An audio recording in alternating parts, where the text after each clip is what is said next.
ایک lady doctor ہوں۔ میں ایک میٹرنٹی ہوم میں کام کرتی ہوں۔ ہماری یہ ذمہ داری ہوتی ہے کہ خواتین کی مناسب دیکھ بھال کریں اور ڈلیوری ہو جانے پر ماں اور بچہ دونوں خیریت سے اپنے گھر چلے جائیں۔ انتہائی دکھ کے باوجود کبھی کبھار کوئی کیس بگڑ بھی جاتا ہے جسے ہمیں بڑے اسپتال ٹرانسفر کرنا پڑ جاتا ہے۔ کیس بگڑنے میں زیادہ تر خواتین کا ہی قصور ہوتا ہے کہ وہ ڈاکٹر کی ہدایات پر مکمل عمل نہیں کرتی، دوائیاں پابندی سے نہیں لیتی، غذا پر کچھ خاص توجہ نہ ہونے پر کیس کو بگڑنا ہی ہوتا ہے۔ ہم خواتین کو ڈراتے بھی ہیں تاکہ وہ اپنے اوپر دھیان دیں۔ اچھی غذا سے خون کی کمی نہیں ہوتی۔ اس روز اسپتال میں کوئی کیس نہیں آیا تھا۔ میں اپنی ڈیوٹی پر تھی۔ فارغ بیٹھنے کی وجہ سے وقت تھا کہ گزرنے کا نام ہی نہیں لے رہا تھا، اس لیے وقت گزاری کے لیے میں اپنا پسندیدہ ڈائجسٹ پڑھ رہی تھی۔ گرمی کے دن تھے، میں کھڑکی کے پاس بیٹھی تھی اور مجھے ٹھنڈی ٹھنڈی ہوا کے جھونکے لگ رہے تھے۔ حیدرآباد کی یہی خاص بات ہے کہ یہاں دن کتنا ہی گرم کیوں نہ ہو، رات ٹھنڈی ہوتی ہے، اس لیے اس شہر میں گرمیوں میں چھت پر سونے کا رواج عام ہے۔ میں دوسری منزل پر تھی، لیکن کھڑکی سے سڑک کا منظر صاف دکھائی دے رہا تھا۔ سڑک پر سناٹے کا راج تھا۔ گھنٹہ آدھا گھنٹہ گزرنے پر کوئی گاڑی یا رکشہ وغیرہ گزرتا نظر آ جاتا تھا اور میں خود کو بیدار رکھنے کی بھرپور کوشش کر رہی تھی۔ اچانک ایک رکشہ اسپتال کے گیٹ پر آ کر رکا۔ ایک پولیس والا کسی عورت کو سہارا دیتا ہوا گیٹ سے اندر داخل ہوا۔ عورت کو دیکھتے ہی میں سمجھ گئی ڈلیوری کیس ہے۔ کچھ دیر میں اسپتال میں اپنی انٹری کی خانہ پوری کرا کے وہ کانسٹیبل عورت کو اوپر لے آیا۔ عورت بڑی تکلیف میں دکھائی دے رہی تھی۔ میں نے ڈائجسٹ کو ٹیبل پر رکھا اور اپنی ساتھی نرس کو اشارہ کیا کہ وہ عورت کو کمرے میں لے جائے۔ ایک سادہ پرچے پر کچھ دوائیاں اور ضروری سامان لکھ کر کانسٹیبل کے حوالے کیا جس کا نام معراج تھا۔ یہ چیزیں فوری لے آئیں۔ جی بہتر، کانسٹیبل معراج پرچہ لیتے ہوئے بولا۔ اسپتال کے گیٹ کے پاس ہی میڈیکل سٹور تھا۔ وہ سامان جلدی سے لے آیا۔ اس عورت کا نام روینہ تھا۔ وہ پسینے میں نہائی ہوئی اور سخت تکلیف میں دکھائی دے رہی تھی۔ میں نے اپنے فرائض انجام دینا شروع کر دیے۔ پھر ایک گھنٹے کے بعد میرے ہاتھوں میں ایک عجیب و غریب بچہ تھا۔ ایسا بچہ میں نے زندگی میں کبھی نہیں دیکھا تھا۔ اس کی 2 آنکھوں کی بجائے ایک آنکھ ماتھے پر تھی۔ بیچ سر میں ایک چھوٹا سا سینگ ابھرا ہوا تھا۔ وہ مجھے دیکھ کر ایسے مسکرایا جیسے کوئی سمجھدار بچہ ہو۔ حیرت انگیز طور پر وہ ذرا بھی نہیں رویا تھا۔ مجھے حیران و پریشان دیکھ کر اس نے زوردار کہکا لگایا۔ میں سمجھی کہ کوئی نرس ہنسی ہے۔ میں نے اپنے ساتھی دونوں نرسوں کو دیکھا، وہ بھی حیرانی سے بچے کو دیکھ رہی تھی۔ ان کا کہکا لگانے کا سوال ہی پیدا نہیں ہوتا تھا۔ پھر میں نے ان سے پوچھا، یہ کہکا کس نے لگایا؟ اس بچے نے ہی لگایا ہے، نرس شہلا نے گھبراتے ہوئے کہا۔ یہ کیسا بچہ ہے؟ نرس شگفتہ نے کہا۔ میں خود حیران ہوں، ایسا بچہ میں نے پورے کیریئر میں نہیں دیکھا۔ میں نے خوف سے لرزتے ہوئے کہا، اکثر ہمارے پاس ایسے کیسز ہوتے رہتے ہیں جن میں کسی بچے کی ٹانگیں جڑی ہوتی ہیں، کسی بچے کے 2 دھڑ ہوتے ہیں، کسی بچے کے ہاتھ جسم سے جڑے ہوتے ہیں۔ اس طرح کے بچے کچھ وقت جی کر انتقال کر جاتے ہیں، مگر اس طرح کا بچہ میں نے پہلی بار دیکھا تھا، اس لیے خوف آنا فطری تھا۔ میرے ساتھ جو نرسیں تھیں وہ بھی بری طرح خوفزدہ تھیں۔ اب کیا کریں؟ نرس شگفتہ نے کہا، میں اس کے باپ سے بات کرتی ہوں۔ بچے کو لے کر میں کمرے سے باہر آئی۔ مجھے گھبرایا ہوا دیکھ کر اس کا گھبرا جانا فطری تھا۔ وہ لپک کر میرے پاس آیا۔ جی ڈاکٹر صاحبہ، خیریت ہے نا؟ اس نے پوچھا۔ بچے کی ماں خیریت سے ہے، لیکن میں کہتے کہتے رک گئی۔ لیکن کیا ہوا؟ بچہ خیریت سے ہے نا؟ معراج نے پوچھا۔ میں سوچ میں پڑ گئی، اسے کیسے بتاؤں کہ اس کے یہاں کیسے عجیب و غریب بچے کی ولادت ہوئی ہے۔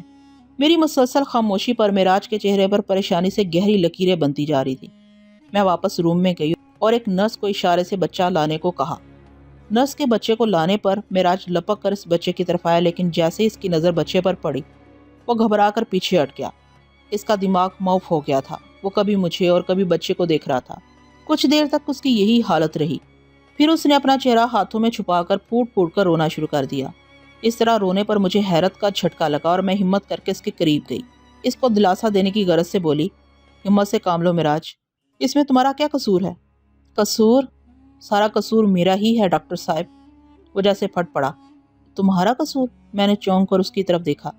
جی ڈاکٹر صاحبہ، یہ قدرت نے مجھے سزا دی ہے۔ کس بات کی سزا؟ میں نے پوچھا۔ میرے برے اعمال کی سزا ہے۔ پولیس کے محکمے میں آنے کے بعد میں خود کو ناخدا سمجھ بیٹھا تھا۔ ملزمان سے دوستانہ رویہ، کمزور اور بے گناہ لوگوں پر تشدد کر کے رقوم بٹورنا میرا مشغلہ بن گیا تھا۔ میرے آفیسر مجھ سے اس لیے خوش تھے کہ میں ان کو کما کر دے رہا تھا، اور کما کر دینے والے اہلکار افسران کی نگاہوں میں داد تسکین پاتے ہیں۔ یہی میرے ساتھ بھی تھا۔ افسران کا منظور نظر بن کر میں کوئی ایسا موقع ہاتھ سے جانے نہیں دیتا تھا جس میں مال حاصل ہو۔ مجھے اچھی طرح یاد ہے جب میری پولیس میں نوکری لگی تھی، میری ڈیوٹی ایک چوک پر رات میں لگی تھی۔ رات کا 1 بج رہا تھا، سڑک سنسان پڑی تھی۔ ایسے میں ایک نوجوان کا وہاں سے گزر ہوا۔ میں نے اسے اپنے پاس بلایا، وہ میرے پاس آیا اور حیرت سے مجھے دیکھنے لگا۔ اس وقت کہاں سے آ رہے ہو؟ جی میں کراچی سے آ رہا ہوں، اس نے بتایا۔ اچھا، کراچی سے آ رہے ہو؟ بس کا ٹکٹ ہے تمہارے پاس؟ میں نے ذرا روب سے کہا۔ بس والے ٹکٹ کہاں دیتے ہیں، ویسے ہی پیسے لے کر رکھ لیتے ہیں، اس نے بتایا۔ مجھے تو بہت ہوشیار لگتا ہے، جلدی سے بتا، چوری کرنے کا ارادہ کر کے گھر سے نکلا ہے نا؟ میں نے اسے گھورتے ہوئے کہا۔ میں چور نہیں ہوں، وہ بکھلا گیا۔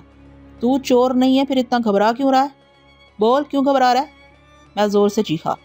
میرے چیخنے پر وہ سہم گیا۔ میں نے اس کے سہم جانے کا فائدہ اٹھا کر اس کی تلاشی لینی شروع کر دی۔ اس کی دونوں جیبوں سے کچھ خاص رقم برآمد نہ ہو سکی، صرف 50 روپے ہی نکلے۔ بقول تیرے، کراچی سے آ رہا ہے اور تیری جیب سے یہ رقم برآمد ہوئی ہے؟ صحیح بتا دے، تو چوری کرنے ہی نکلا ہے نا؟ میں سچ بتا رہا ہوں، کراچی میں ایک میت میں شرکت کرنے گیا تھا اور جو رقم لے کر گیا تھا وہ اتنی زیادہ نہیں تھی جو بچ جائے۔ اب اس سے پہلے کہ میرا دماغ گھومے، میری نظروں سے دور ہو جا، ورنہ میں تجھے لاک اپ میں لے جا کر بند کر دوں گا، میں نے غصے سے کہا۔ وہ میرے پیسے؟ اس نے اپنے 50 روپے کی طرف دیکھتے ہوئے کہا۔ ابھی جا رہا ہے یہاں سے یا چوری کے مقدمے میں لاک اپ میں بند کر دوں، میں نے گھورتے ہوئے کہا۔ میرے غصے سے گھورنے پر وہ گھبرا کر بھاگ کھڑا ہوا۔ اس کے اس طرح بھاگنے پر میری ہنسی چھوٹ گئی، جسے میں نے بڑی مشکل سے روکا۔ وہ مجھے ہنستا دیکھ کر پلٹ سکتا تھا اور میری پہلی پیدا کو مانگ لیتا۔ میرے سینئر ساتھیوں نے مجھے اچھی طرح سمجھایا ہوا تھا کہ جب بھی پیدا کرنا ہو اپنے لہجے کو سخت بنا لو، جتنا غصہ کرو گے پیدا اتنی زیادہ ہوگی، اور اگر چہرے پر مسکراہٹ آئی تو پھر سمجھو کہ تم نے سامنے والے پر جتنا روب ڈالا ہے وہ سب ختم، اور وہ تم سے فری ہونے کی کوشش کرے گا۔ لہٰذا اگر پیدا کرنا چاہتے ہو تو پھر کسی کو فری ہونے کا موقع مت دو۔ پھر دیکھو کتنی پیدا ہوئی ہے۔ میں نے اپنا لہجہ سخت کر کے 50 روپے کی پیدا کر لی تھی۔ پہلی پیدا ہونے پر میں بہت خوش ہوا تھا۔ اب میرا یہ معمول بن گیا، میری جہاں بھی ڈیوٹی لگتی، لوگوں کو بہانے سے تنگ کر کے ان کی جیبوں سے رقوم نکلواتا رہتا۔ میں خود بھی تھانوں میں دیکھ رہا تھا کہ دوسرے اہلکار کس طرح لوگوں پر ظلم کر کے رقم نکلواتے ہیں۔ طرح طرح سے ان پر تفتیش کے نام پر تشدد کیا جاتا ہے۔ ان کے عزیز رشتہ دار انہیں تشدد سے بچانے کے لیے نہ جانے کہاں سے رقم اکٹھی کر کے پولیس اہلکاروں کو رشوت کے طور پر دیتے ہیں، جن کی تھانے سے باہر ڈیوٹیاں لگتی ہیں، مختلف کاروباری لوگوں اور راہگیروں کو تنگ کر کے ان سے رقوم نکلواتے ہیں۔ یہ سب باتیں مجھے پتہ چلنے پر میرا دل بہت سخت ہو گیا تھا۔ میں کسی پر بھی رحم نہیں کھاتا تھا، صرف پیدا پر میرا سارا زور ہوتا تھا۔ اس پیدا میں کچھ حصہ میرے سینئر کا بھی ہوتا تھا۔ آہستہ آہستہ میں سمجھ گیا سب کو رقم دینے کی ضرورت نہیں، صرف اپنے افسر کو خوش رکھو، باقی ساتھیوں کو چائے پر ٹرخا دو، یہی ان کی اوقات ہے۔ غلط کام پر جب پکڑ نہ ہو تو انسان کا حوصلہ بڑھ جاتا ہے۔ یہی میرے ساتھ بھی ہو رہا تھا۔ میرے آفیسر مجھے ایسی جگہ پر ڈیوٹی دینے لگے تھے جہاں پیدا زیادہ ہوتی تھی۔ ناجائز کمائی جب آتی ہے تو وہ اپنی واپسی کا راستہ بھی نکال لیتی ہے۔ جوا، شراب، بازاری عورتوں سے تعلقات رکھنا جیسی برائیاں مجھ میں آتی چلی گئیں۔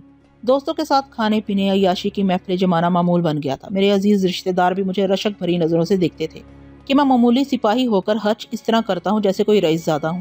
جب لوگ مجھ سے پوچھتے کہ میں اتنا خرچ کیسے کرتا ہوں تو میرا سر فخر سے بلند اور گردن اکڑ جاتی تھی۔ ایسا لگتا تھا جیسے میری گردن میں سریا آ گیا ہو جو گردن کو سیدھا رکھے ہوئے ہے۔ یہ سب اوپر کی کمائی ہے، میں کہتا۔ ارے بھائی، کیا تم بھی اوپر کی کمائی لیتے ہو؟ مجھے حیرت سے دیکھتے۔ کیا کروں، مہنگائی اس قدر ہو گئی ہے کہ اوپر کی کمائی کے بغیر گزارا نہیں ہے، میں فخر سے کہتا۔ دن بہت اچھے گزر رہے تھے۔ اوپر کی کمائی سے جیب ہر وقت نوٹوں سے بھری ہوتی تھی، اس لیے گھر میں کوئی فکر و فاقہ نہیں تھا۔ میرے آئے دن کے فضول قسم کے خرچوں سے تنگی آنے لگی تھی۔ خوشامدی دوستوں کے اکسانے پر میں آئے دن مخصوص جگہوں پر عیاشی کی محفلیں منعقد کرنے لگا تھا۔ ان محفلوں میں دل کھول کر خرچ کرتا، جس سے میری جیب خالی رہنے لگی تھی۔ دوستوں کا بھی خاصا مقروض ہو گیا تھا، مگر میں پریشان پھر بھی نہیں تھا، کیونکہ اوپر کی کمائی میں اکثر ایسے موقع آ جاتے ہیں کہ میں اپنا سارا قرضہ چند دنوں میں چکا دیتا تھا۔ اس لیے مجھے دوستوں سے پھر نیا قرضہ مل جاتا تھا۔ دوستوں کے قرضہ دینے سے انہیں یہ فائدہ تھا کہ وہ میری محفلوں میں کھل کر مفت میں عیاشی کر لیتے تھے، اور میں نے اس لیے مفت میں عیاشی کرا دیتا تھا کہ وہ میری خوشامد اور جھوٹی تعریفیں کرنے میں بڑے ماہر تھے۔ ان کے منہ سے اپنی بیجا تعریفیں سن کر میرا سر فخر سے اور غرور سے تن جاتا تھا۔ انہی دنوں میں دوستوں کا خاصا مقروض ہو گیا۔ جو پیدا ہو رہی تھی اس کا زیادہ حصہ قرض چکانے میں صرف ہو رہا تھا۔ میرے آفیسر کو پیدا میں حصہ نہ ملنے پر وہ مجھ سے روٹھا سا رہنے لگا تھا۔ مجھے اس بات کا احساس تھا اور میں پوری کوشش میں تھا کہ کہیں سے پیدا کا آسرا ہو جائے تاکہ آفیسر کو خوش کر دوں، ورنہ میری ایسی جگہ ڈیوٹی لگا دے گا جہاں بالکل بھی پیدا کا آسرا نہ ہو۔ ایسا ہو جانے پر میرے لیے عیاشی تو دور کی بات، گھر کا خرچہ چلانا بھی مشکل ہو جاتا۔ اور پھر ایک دن مجھے موقع مل ہی گیا۔ ہوا یہ کہ ایک اسپتال سے کچھ فاصلے پر میری ڈیوٹی تھی۔ رات کے 2 بج رہے تھے کہ ایک شخص کو میں نے موٹر سائیکل پر آتے دیکھا۔ اسے دیکھ کر میں نے رکنے کا اشارہ کیا۔ اس نے گاڑی روک دی۔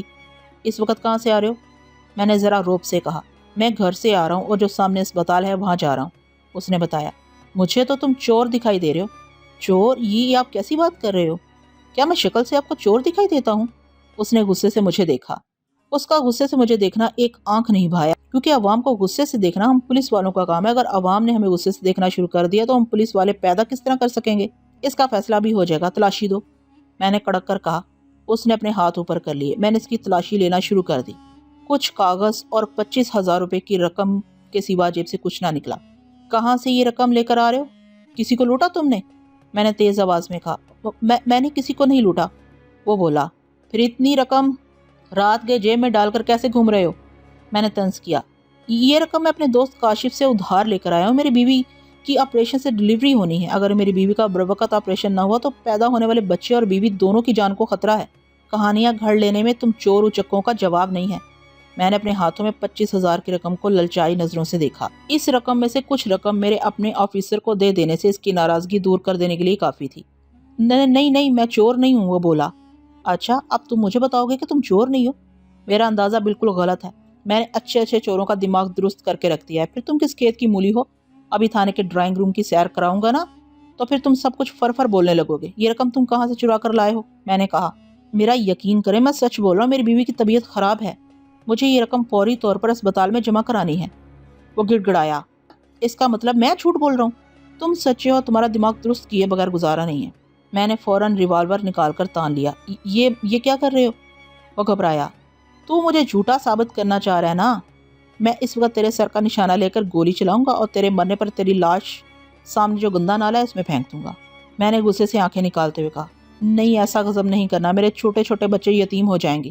وہ التجا کرنے لگا۔ تیری ہمت کیسے ہوئی مجھے جھوٹا ثابت کرنے کی؟ آج تک میرے کسی آفیسر نے مجھے جھوٹا نہیں کہا، تو کیا میرے آفیسر سے بھی بڑھ کر ہے؟ مجھ سے غلطی ہو گئی ہے، مجھے جانے دے۔ میری بیوی اسپتال میں میرا انتظار کر رہی ہوگی۔ جاؤ اپنی بیوی کے پاس چلے جاؤ، اور یہ بات ذہن میں رکھنا، آئندہ کبھی کسی پولیس والے کو جھوٹا ثابت کرنے کی کوشش نہ کرنا۔ میں تمہیں چھوڑ رہا ہوں، لیکن دوسرا پولیس والا تمہیں زندہ نہیں چھوڑے گا۔ میں نے ایسے کہا جیسے اس پر احسان کر رہا ہوں۔ جی وہ میرے پیسے؟ اتنی بدتمیزی کرنے پر پیسے لینے کی توقع رکھتا ہے؟ زندہ رہنے کے لیے چپ چاپ چلا جا اور پیسوں کو بھول جا۔ نہیں، ایسا ظلم نہ کریں، میں یہ بڑی مشکل سے پیسے لے کر آیا ہوں اور کہیں اور سے اتنی جلدی پیسے ملنے کی امید بھی نہیں ہے۔ وہ میرے پاؤں میں پڑ گیا اور گڑ گڑانے لگا۔ اس کے گڑ گڑانے سے مجھے یہ سمجھنے میں آسانی ہو گئی تھی کہ وہ اثر و رسوخ والا شخص نہیں ہے، ورنہ وہ مجھے دھمکیاں دینے لگتا یا میری اوپر شکایت کر کے اپنی رقم وصول کر لیتا۔ اس پر مجھے بہت ترس آ رہا تھا، لیکن میں مجبور تھا۔ مجھے بھی رقم کی اشد ضرورت تھی۔ میں کسی بھی طرح سے یہ آئی رقم اسے لوٹانا نہیں چاہتا تھا۔ میں نے اسے اپنے پاؤں پر پڑتا دیکھ کر اسے زور سے ٹھوکر ماری۔ وہ پیچھے کی طرف الٹ گیا۔ ریوالور کا رخ میں نے پھر اس کی طرف کر دیا۔ میں ابھی فائر کھولنے ہی والا تھا کہ وہ سمجھ گیا کہ میں کیا کرنے کا ارادہ رکھتا ہوں، اس لیے وہ چلایا، خدا کے لیے گولی نہیں چلانا۔ نہیں، گولی چلانی پڑے گی، تو اس طرح باز نہیں آئے گا، میں نے غصے سے کہا۔ میں چلا جاتا ہوں، اگر میری بیوی کی زندگی ہوتی تو وہ ضرور بچ جائے گی، اور اگر اس کی زندگی نہیں ہوئی تو مر جائے گی۔ اس نے اپنی آنکھوں سے بہتے آنسو صاف کرتے ہوئے کہا۔ اب آئے نا اپنی اوقات میں، موت کے سامنے اچھے لوگ سنبھل جاتے ہیں، تو بھی انہی لوگوں میں سے ہے، میں نے مسکراتے ہوئے کہا۔ مجھے اس وقت دل ہی دل میں بڑی خوشی ہو رہی تھی، کیونکہ اسے مارنے کی ایکٹنگ کام میں آ گئی تھی۔ میں نے سنا تھا رات میں پولیس والے عوام کو لوٹ لیتے ہیں، مزاحمت کرنے پر گولی مار کر ہلاک کرنے سے دریغ نہیں کرتے۔ آج میں نے اس کا ثبوت اپنی آنکھوں سے دیکھ لیا۔ یہ کہتے ہوئے وہ اپنی گاڑی سٹارٹ کر کے چلا گیا۔ 25,000 کی رقم جیب میں آ جانے پر میں بہت خوش تھا اور سوچ رہا تھا کہ جلدی سے ڈیوٹی کا وقت ختم ہو اور میں گھر جاؤں۔ 2 گھنٹے میں نے بڑی بے چینی میں گزارے۔ اپنے ساتھی کے آنے پر میں اپنی ڈھیلی پینٹ کو درست کرتے ہوئے گھر کو روانہ ہو گیا۔ جب میں اسپتال کے پاس سے گزرا، وہاں میں نے ایک ایمبولینس کے پاس خواتین کو روتے ہوئے دیکھا۔ وہ بری طرح رو رہی تھی۔ اسپتال کے وارڈ بوائے کسی خاتون کو اسٹریچر پر اٹھا کر ایمبولینس کی طرف لے کر آ رہے تھے۔ ان کے ساتھ وہ شخص بھی تھا جس سے میں نے 25,000 کی رقم لوٹی تھی۔ اسے دیکھ کر میرا وہاں رکنا مشکل ہو گیا اور میں تیز قدم بڑھاتا آگے بڑھ گیا۔ مجھے خطرہ تھا کہ ان عورتوں کو پتہ چلنے پر ان کا سارا غصہ مجھ پر آ سکتا تھا۔ شام گئے، جب میری ڈیوٹی پر واپسی ہوئی، میں سخت خوفزدہ تھا۔ رات جس بے رحمی کا میں نے مظاہرہ کیا تھا، یہ سچ ہے کہ پولیس کانسٹیبل بن جانے پر ہم لوگوں میں تکبر بہت زیادہ بڑھ جاتا ہے۔ انسان کو انسان نہیں سمجھتے، ان سے رویہ ایسا ہو جاتا ہے جیسے وہ کوئی حقیر سی شے ہوں۔ اپنے افسران کے سامنے ہم ایسے بن جاتے ہیں جیسے معمولی سے چوہے ہوں۔